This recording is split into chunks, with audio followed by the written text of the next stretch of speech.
The overall goal of this procedure is to produce biomimetic cell culture substrata to engineer the structure and function of macroscopic cardiac tissues.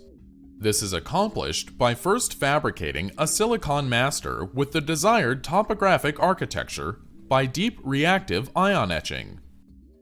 The second step is to transfer the desired topographic pattern from the silicon master to a PUA mold using UV-assisted capillary force lithography.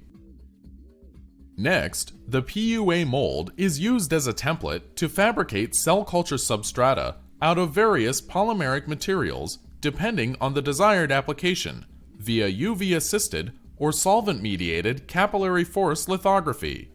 The final step is to plate either primary or stem cell-derived cardiomyocytes onto the nanopatterned cell culture substrata for subsequent analysis.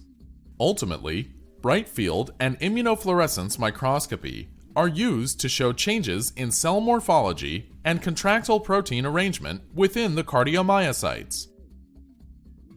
The main advantage of this technique over existing methods such as microcontact printing is that capillary force lithography produces nanopatterned cell culture substrata that can induce structural alignment of cardiac tissue monolayers without relying on cell proliferation or migration.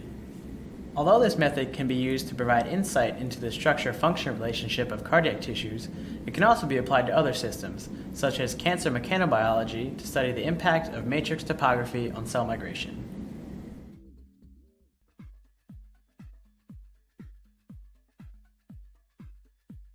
Begin this procedure by cleaning the silicon master surface with 100% ethanol or xylene